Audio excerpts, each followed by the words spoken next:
Laufa murder trial underway. Mount Hagen hoping for better changes. And change of the guard for Madang police. This is the National EMTV News with Helen Sayer. Good evening and thanks for joining us for Wednesday's news.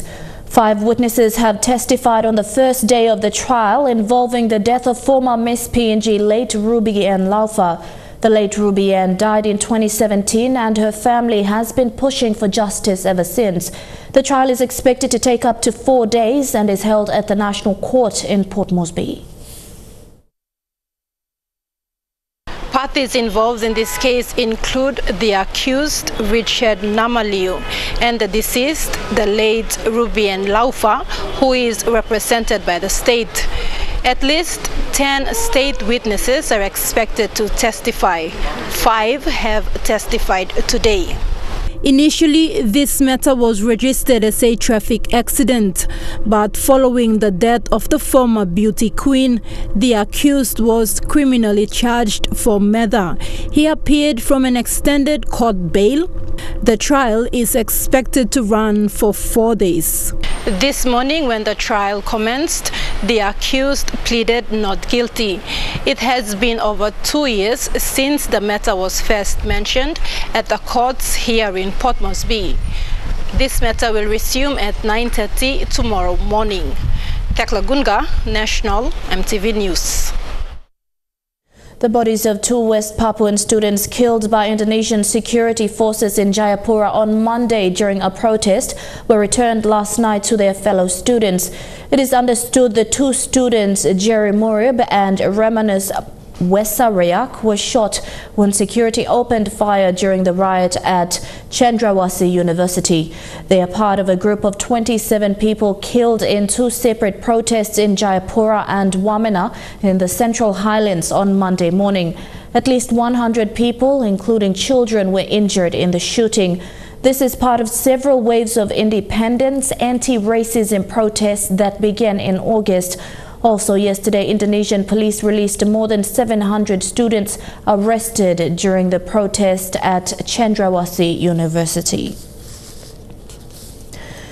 Deputy Divisional Commander for Northern Command John Kale has officially announced today Madang's new Provincial Police Commander and Police Station Commander.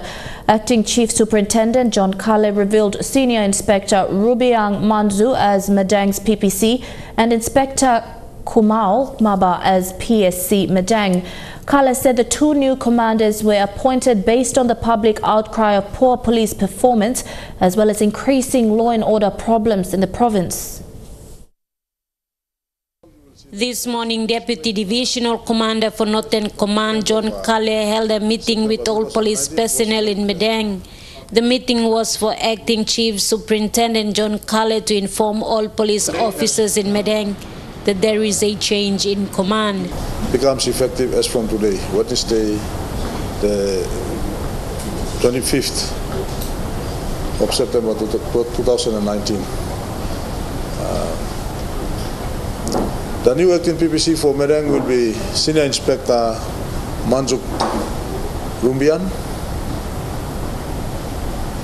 who has been transferred in from Goroka.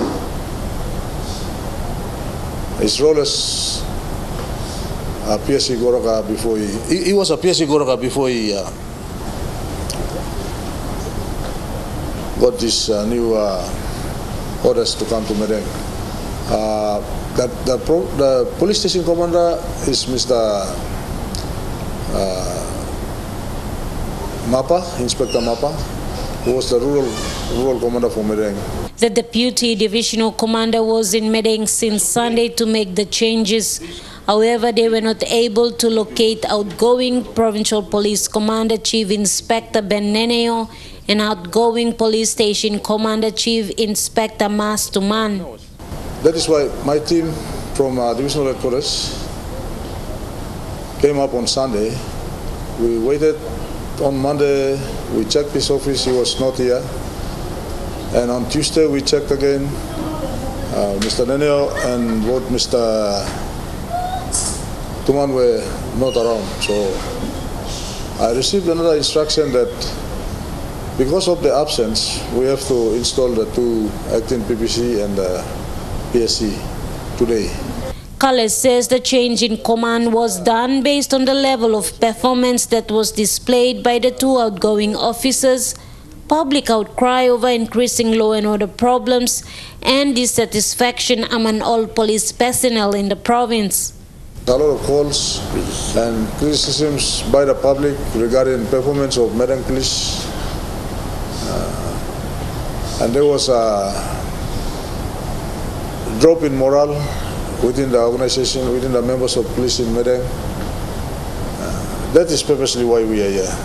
We want to know why police are not working. We want to know why the public are criticizing police. The 2 outgoing commanders are now suspended for investigation on a number of allegations that were leveled against them. Deputy Divisional Commander John Kale says the 2 will be suspended for 21 days to allow investigations to proceed. And if there is any case against them, we will make a report to the management to evaluate and decide on what course of action to take. Meanwhile, all police officers are instructed to work together with the new commanders in bringing back Madang. Martha Louise, National EMTV News, Madang. You're at National EMTV News. We'll have more of the day's other stories on the other side of this break. Stay tuned.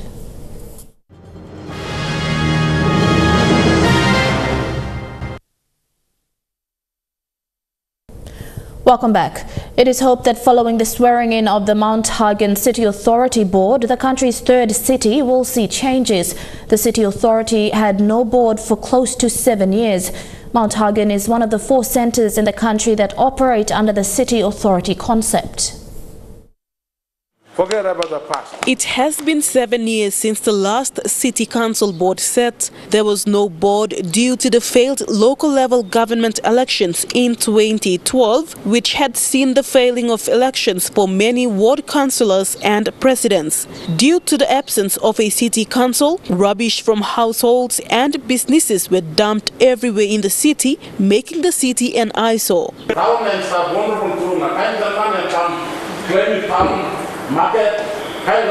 A welcome change yesterday with the swearing-in for members of the Mount Hagen City Authority. Its members given the green light by the implementing department of the provincial and local level government affairs and the Western Highlands provincial government to pass laws to provide a much-needed facelift to the city. If there is any issues arise, people can call him a meeting, department come, witness him.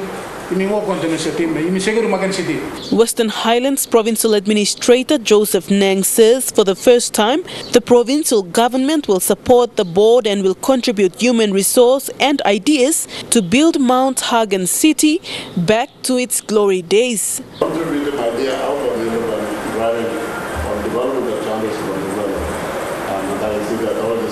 Local MP William Duma support the idea for the city authority to pass laws in an effort to control people's attitude. Laws on littering, petty crime activities, garbage collection, and also find ways to bring in additional income. Let's forget about the past. Let's work together and make this Hagen City a city that we can all be proud of once again. Mount Hagen Urban and Rural LLG also signed a MOU to work together to develop the town.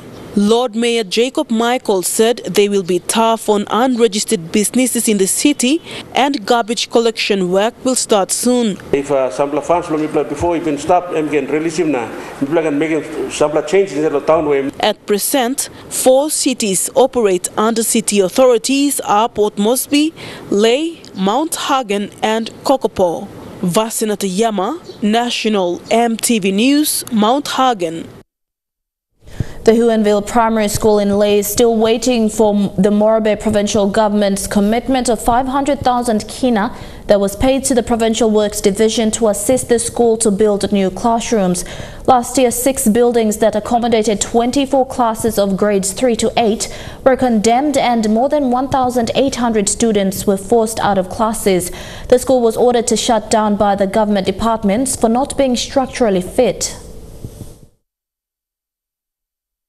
4 weeks ago, after the closure of the school in April last year, the late MP John Rosso and the Morbeg Governor Ginsen Sanu went to Unville Primary School and made commitments to assist the school with new classrooms. The late district supported with 50,000 kina to build temporary classrooms and made a commitment of 1.2 million kina to build new classrooms. The provincial government committed 500,000 kina that was paid to the Provincial Works Division. We play go sit down one time our provincial works. Only talk. We will have to submit the one kind project. We play like it. Money will not come directly to the school. The money will be monitored by provincial works. So we play making my we play go sit down one time more. Not talking about we play like in classroom. But the bidders or contractors who had like in this project, come through me plan talk refer him all to come back long provincial works only by working screening lohap and then marking one contractor by come building this classroom. In April last year, Unville Primary School was ordered to shut down by the PNG Fire Service, the Health Department and the Building Board from the Lay Urban local level government after an inspection. 6 buildings that accommodated classes of grades 3 to 8 were condemned and more than 1,800 students have been forced out of class. The school administration couldn't assist due to the delay in the payment of tuition fee-free funds that was paid in very small amount. School is operating smoothly, but the only problem we are facing now is the spaces in the classroom. The Unville Primary School is one of the biggest primary schools in Lay with over 1,800 students. The students are using temporary classrooms with more than 50 students in each class. The school board and administration have been following up with the Provincial Works Division, who are yet to appoint a contractor to build new classrooms for the school. Legally concerned to the Provincial Work is that one contractor only Makim should come and sit down with us. So that only Mipla can talk one time contractors, one can specification of the classrooms, the project Mipla like it. So far we have not heard from them yet and we are still waiting. Only been come twice to see the location, the one area by Mipla put in the classroom. Mipla been showing more our plan where the classrooms will be built and I think that's about all. People ask him all when one time about come starting project. I'll talk probably end of this month, and it's already end of the month now. Julie Badui Owa, National EMTV News, Lay. Students from the University of Papua New Guinea School of Medicine and Health Sciences Discipline of Pharmacy celebrated World Pharmacist Day at the Vision City Mega Mall today. The students also provided awareness on the safe and effective uses of medicine. Year 1 and 6 students from the discipline of pharmacy spoke on 3 main topics: polio and measles, antibiotics resistance, and traditional herbal medicines. 4th-year pharmacy student Geraldine Terry says counterfeit and substandard medicine is hard to distinguish from genuine medicine.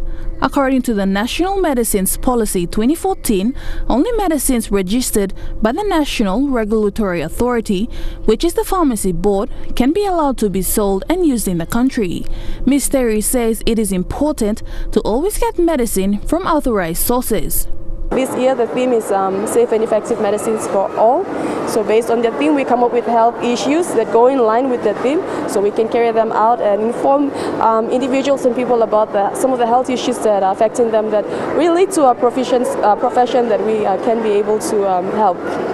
The students also stressed on one important issue: never mix traditional herbal medicine with store medicine in any situation because it can cause a lot of reactions. 50th student Nelly Way says each of the topics being spoken about is very important. Ms. Way says sometimes people are ignorant and that's how certain diseases, which can be cured and treated, spread or become resistant. We are trying to educate the general public for them to use medicines the right way so that now we don't have any new medicines coming into production. So the old ones we have to protect it for future generations. So the medicines are still effective. So we have to minimize things like antibiotic resistance, because once they're resistant, they're useless. We cannot use them anymore. Michelle Steven, National EMTV News. Presidential harassment was Donald Trump's tweet after the Democrats launched a formal impeachment inquiry into the U.S. president. Speaker of the House, Democrat Nancy Pelosi, said no one is above the law as she announced the beginning of proceedings that could potentially remove Mr. Trump from office. The rare move lays the groundwork for him to become just the third president in U.S. history to be impeached. But then again, no president has ever been removed from office by impeachment. It is a new and startling chapter in the Trump presidency. No one is above the law. Leading Democrat Nancy Pelosi launching a formal impeachment inquiry into allegations that the US president sought help from a foreign power to damage a political rival. The president's betrayal of his oath of office, betrayal of our national security, and betrayal of the integrity of our elections. Within minutes, the president was in attack mode, calling it a witch hunt and harassment, and then launching a counter-strike video aimed at Democrats. It's time to stop this nonsense. The catalyst, a phone call with Ukraine's president in late July, and reports he threatened to withhold military aid unless Volodymyr Zelensky started a corruption investigation into Mr. Trump's main 2020 election rival Joe Biden and his son, Joe Biden Jr., about his business dealings at a Ukrainian company.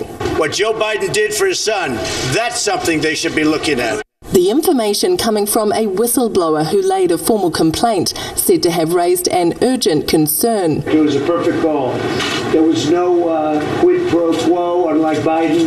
This month, a deadline passed for the US Director of National Intelligence to send the complaint to Congress. It was never sent and the director refused to testify, so the Democrats smell a rat and are pouncing. Over the last 24 hours, a wave of Democrats have rallied for an impeachment inquiry, including Joe Biden. He continues to obstruct Congress and flout the law. And today, that investigation has started. The Trump administration's actions undermine both our national security and our intelligence and our protections of the whistleblowers, more than both.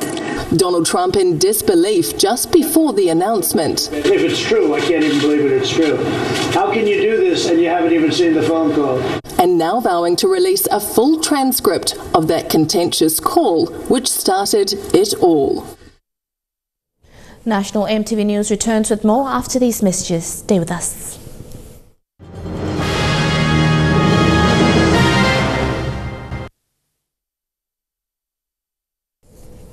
Welcome back to the news. It was a turbulent day for Britain's embattling Prime Minister Boris Johnson. He addressed the UN General Assembly before cutting his visit short to return to London. This is because of the latest Brexit crisis. In an extraordinary decision, the UK Supreme Court ruled that Boris Johnson's decision to suspend Parliament in the run-up to the Brexit deadline was in fact unlawful. They waited outside in the rain, hopeful of victory. Inside the court, they weren't disappointed. This was not a normal prorogation in the run-up to a Queen's speech. It took just 15 minutes for the UK's highest court to deliver the bombshell ruling against the Prime Minister. The effect on the fundamentals of our democracy was extreme. No justification for taking action with such an extreme effect has been put before the court. Dismantling Boris Johnson's plan to sideline Parliament. The court is bound to conclude, therefore, that the decision to advise Her Majesty to prorogue Parliament was unlawful. The effect of the decision, if there was any doubt, was made crystal clear. Parliament has not been prorogued. This is the unanimous judgment of all 11 justices. Outside court, a celebration. Today's ruling confirms that we are a nation governed by the rule of law. Laws that everyone, even the Prime Minister, is not above. So there is nothing to stop us, members of Parliament such as myself and my colleagues, from resuming immediately the important job of scrutinising this minority Tory government as we hurtle towards Brexit. The ruling was handed down just as the UK opposition leader Jeremy Corbyn was taking to the stage at his party's conference. It shows that the Prime Minister has acted wrongly in shutting down Parliament. And I invite Boris Johnson, in the historic words, to consider his position. Boris Johnson is currently in New York for the United Nations General Assembly. Prime Minister, are you going to resign? Would you like to resign, Prime Minister? No apology and no indication of remorse. I strongly disagree with this decision of the Supreme Court. I have utmost respect for our judiciary. I don't think this was the right decision. British lawmakers are now set to return to work on Wednesday. I've instructed the House authorities to undertake such steps as are necessary to ensure that the House of Commons sits tomorrow. The ruling is yet another significant blow to Johnson's young premiership, having already lost 6 votes in just his first month in office and been forced by Parliament to seek a Brexit extension if there's no withdrawal deal by the end of next month. Let's be no doubt, there are a lot of people who want to frustrate Brexit. There are a lot of people who basically want to stop this country coming out of the EU. His plan to exit the EU on October the 31st is being thwarted, it seems, at every stage. The Duke and Duchess of Sussex are on their second day of their visit to South Africa, the couple visiting charities in Cape Town with the focus on mental health. The Duke and Duchess of Sussex receiving a rousing response at the end of their first day here in Cape Town. It all started, though, out in a township, a project very close to the Duchess's heart, which is women's empowerment. So young girls being taught about how to empower themselves and about self-defence. And in her speech, she spoke powerfully about her own identity. I want you to know that for me, I am here with you as a mother, as a wife, as a woman of color, and as your sister.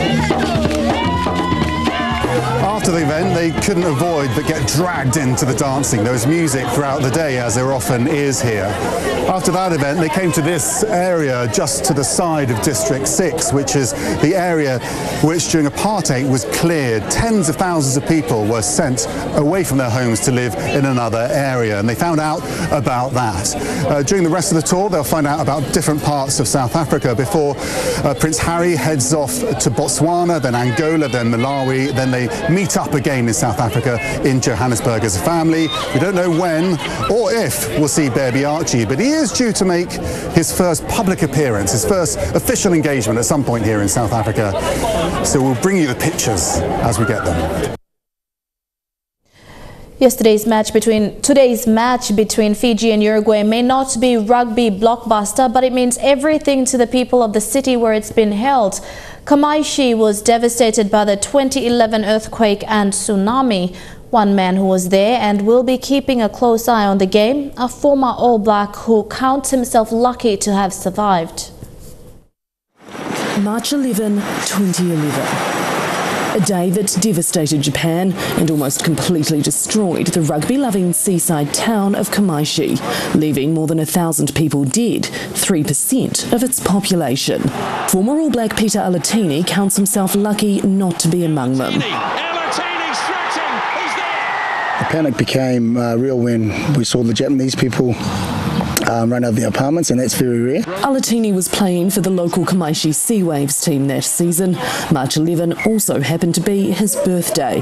But by chance, a doctor's appointment ran late, forcing him to put off plans to celebrate the day with his family in town, narrowly missing the disaster. The aftermath was horrible. I've never seen anything like it. The fact that the town was underwater, the bodies by then that were found were covered over with tarpaulins, and there was stretchers around when we saw. And just, I think that was the biggest thing were places that we used to go to thoroughly destroyed. That was pretty tough to take. Still, he stuck around to help, first with relief work, then with rugby. 8 years later, a stadium now stands where 2 schools were wiped out. It'll host 2 World Cup games. One of the real meanings of the stadium and the Rugby World Cup as a whole for Kamaishi is to show the people that helped them how well they've done with their support. For Kamaishi people, it's something that they really were strong and passionate about, a little rugby town, and to have that is they see as hope and a dream for them come true. The dream about to be realised as the World Cup comes to Kamaishi. From disaster, a new chapter to add to its proud rugby history. Chukai Sports is next. Don't go away.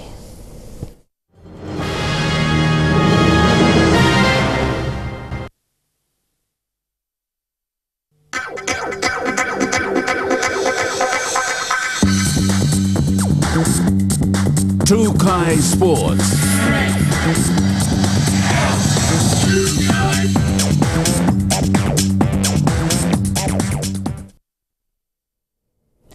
Welcome to Chukai Sports. Sponsorship is what supports any sporting competition. When organizations decide to sponsor a competition or a team, it depends on the expected outcomes the sponsor agreed to. Not all sponsorships last long, some fall out in just a year. But one sponsorship in rugby league forged in the early 1950s has stood the test of time and continues to this day even longer than the country's independence.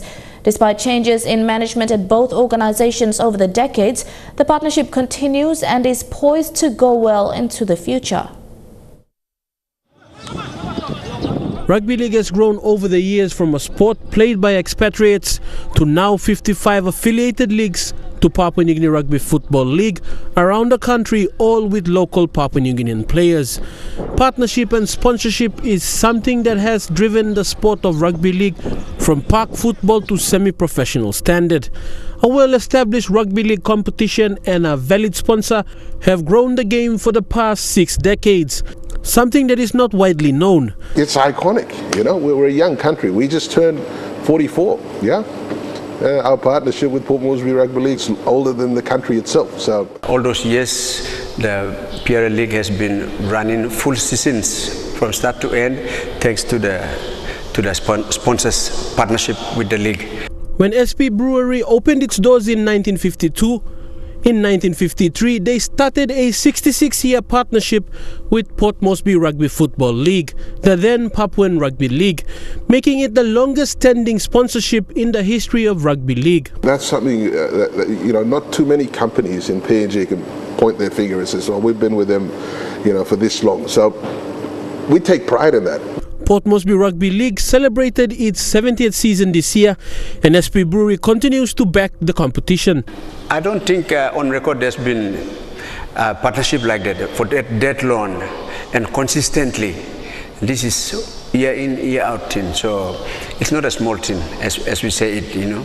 It's a huge thing. Not many companies can last this long, and it looks like it will not end anytime soon, with POMRFL keeping its books clean. You don't do something like this over 67 years unless, let's say, things, you know, we ticked all the boxes. There was transparency, there was accountability, there was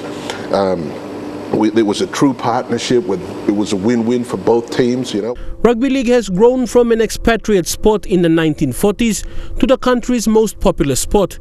Port Moresby Rugby Football League started in 1942 and produced some of the first Kumuls in 1975. In total, the league has produced around 160 Kumul players. Fidelis Sukina National, EMTV Sports. The Mineral Resources Development Company is the first to support the 2019 National Souths Basketball League tournament. The company presented 50,000 kina toward the hosting of the games from the 24th to the 26th of October in Lae Morbe Province. The tournament is the biggest off-season organized competition featuring Southern Highlands basketball teams from around the country.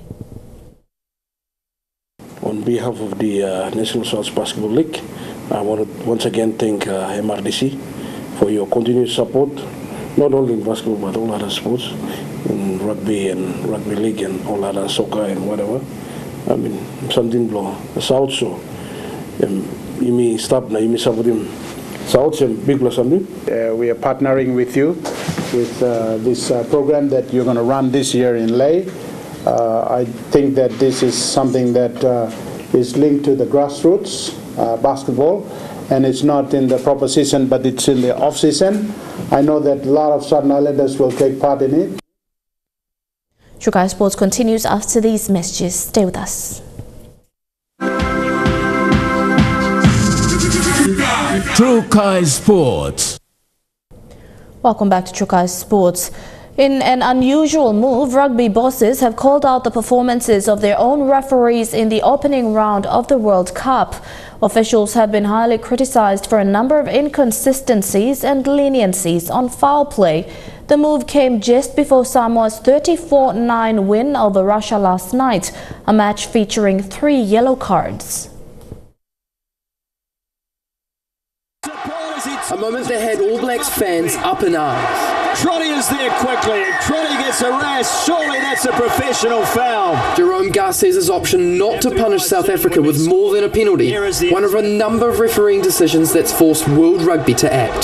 The governing body last night released this damning statement saying, the opening weekend of Rugby World Cup 2019 were not consistently of the standards set by World Rugby and themselves. World Rugby considered there had been initial challenges which have impacted decision-making, but added they have every confidence in the team moving forward in the tournament. Dorofiev fakes once and then sets up his captain. Last night's Pool A clash between Samoa and Russia added more fuel to the fire, just hours after the statement. There is a direct contact on the end. Yeah. Oh. Okay, which means it's a red card. Oh, wow. Oh, wow. Red is deadly. Roman Poit talked out of giving Rayleigh Lowe a red card by the TMO, but he later dished out a further 2 yellow cards in an ill-disciplined Samoa win. 124 running metres from Alapati this evening, and he's not done with yet. Alapati Leua gets on the outside of 2, that's a ripper! Elsewhere, Wallabies winger Reece Hodge will appear at a judicial hearing in Tokyo for his dangerous tackle during Australia's opening win over Fiji. The incident was missed by the referee and referred by Fiji, while more examples have surfaced online showing infringements seemingly ignored by officials. That includes 2 off-the-ball incidents involving All Blacks Kieran Reid and Joe Moody. There's a judicial system that's been in place for a long time with rugby, and whether you like it or not, they've been pretty staunch on what they've been about. So if it gets past those guys, then move on. We're not judged by social media. The World Cup's referees are now officially on notice. The All Blacks are in training for another 8 days before they play Canada, but that doesn't stop the players from enjoying their stay, especially 3 brothers who together are now living out their World Cup dream. The World Cup is 3 times as exciting this time around for Taranaki's Barrett family, the history-making brothers relishing a new major milestone. As siblings, as you grow older, I guess you sort of go your own ways, but it's an awesome time for us to connect on tour all together and, all be living the dream that we all once had. It's a long way from that fresh from the vat milk and Weet-Bix laden breakfast we filmed with the Barretts 20 years ago, now living out a World Cup dream in Beppu on Japan's southern island of Kyushu. Odin, because this is such a special moment for your family, I can't not ask you about how your parents are feeling. Are they proud? Have you heard from them at all? Yeah, very proud. Dad's sitting back home checking the weather forecast, wherever we are, and a few days out is telling us that there won't be any rain on Saturday night, so I was quite hopeful for that, and look, they're very excited. The Barretts are now odds-on to play against Canada next week in the All Blacks' second pool game. With only 2 first fives in the squad, Bowden is expected to see game time. Same goes for lock Scott, with just 3 fit locks available at this stage, while youngster Geordie needs a leg stretcher. I'm 22 years old and I just want to play and train and compete all the time, so things just about slowing down, taking a step back and seeing it from a different side. Should the trio take the field next week, they'll follow on from the Pesey brothers from West Auckland. Tusi, Ken and George Pesey all played at a World Cup tournament for Samoa in 2015. The Barretts took the field for the first time together in a test against France last year. The Cup also a unique experience. Like yesterday we turned up at the airport and they're all screaming Bowden's name, and Scott and I are looking at each other thinking what's going on, but I think it's pretty cool. Bowden's in huge demand in Japan and will play here during the course of his new New Zealand rugby contract. His two younger brothers will also receive plenty of attention in the coming weeks. American runner Alysia Montao has made headlines around the world when she ran at the U.S. track and field nationals 8 months pregnant. She had a public and controversial battle with some of the world's largest sporting brands over maternity rights for female athletes. But she's finally found a new sponsor who won't punish her for having her baby.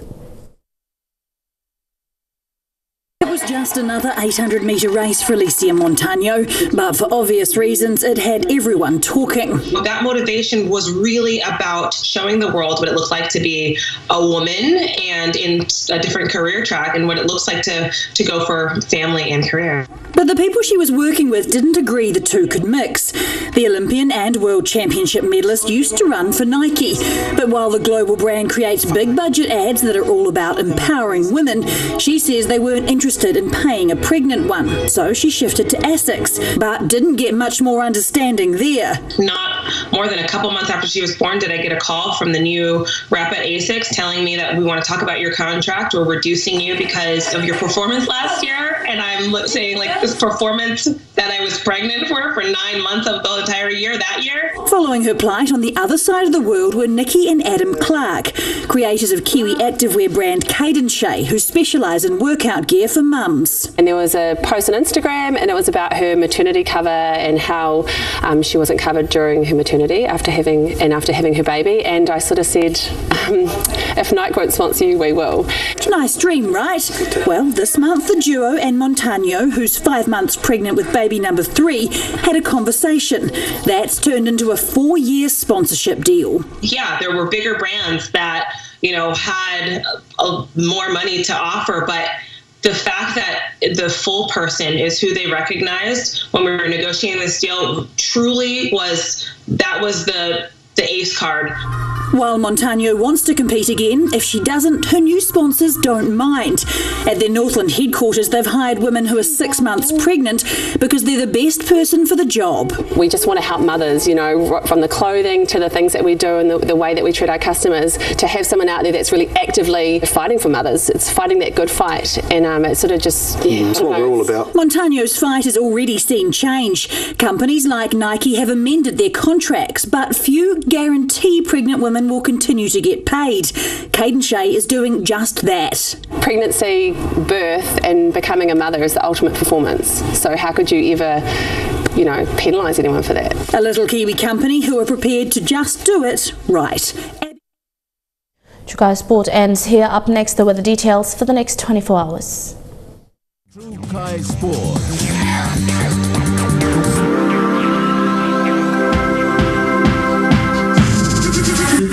Chukai Sports.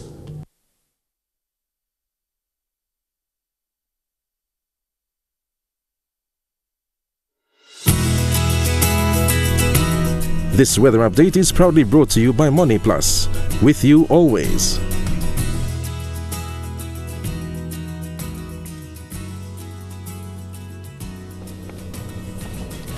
A look at the weather forecast for tonight and tomorrow in the southern region. A shower or two in Port Moresby and Alutau. Cloudy with showers in Popondetta, mostly fine weather in Daru, and rain showers in Caramel. In the Mamase region, rain showers and possible thunderstorms in Ley. Some rain in Wau. Cloudy with a few showers in Madang, fine weather with some drizzles in Wewak and Vanimo.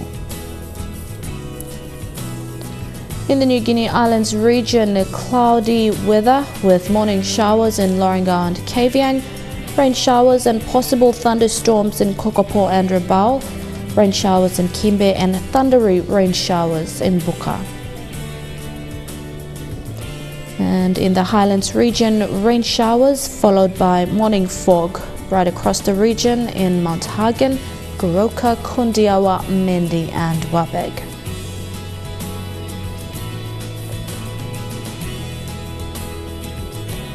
There is a renewal strong wind warning for all coastal waters. Strong southeast winds of 25 to 33 knots are expected to continue for the next 24 hours, causing rough seas. All small crafts and boats are advised to take necessary precautions before and after going out to sea.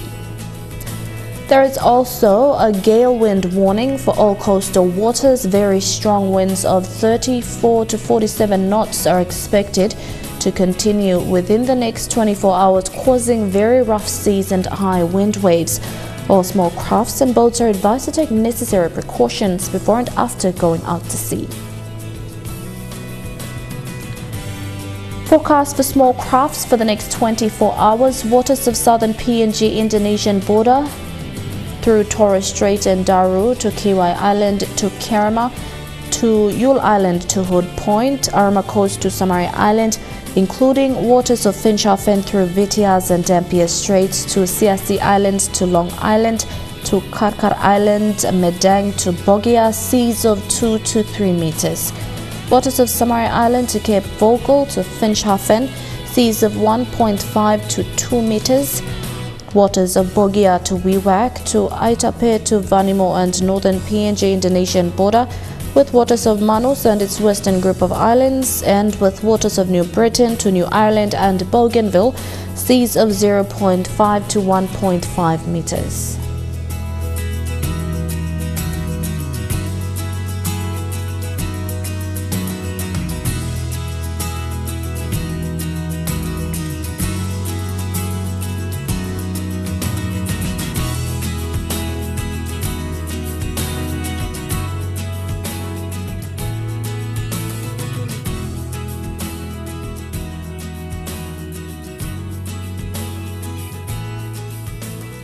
A look at the ocean forecast for PNG areas in the Coral Sea. Seas rough with southeast winds at 25 to 33 knots, increasing to 47 knots. In the Solomon Sea, seas rough with southeast winds at 25 to 33 knots. In the Bismarck Sea, seas moderate with southeast winds at 15 to 20 knots. And in the Pacific Ocean, seas slight with southeast to easterly winds at 10 to 15 knots.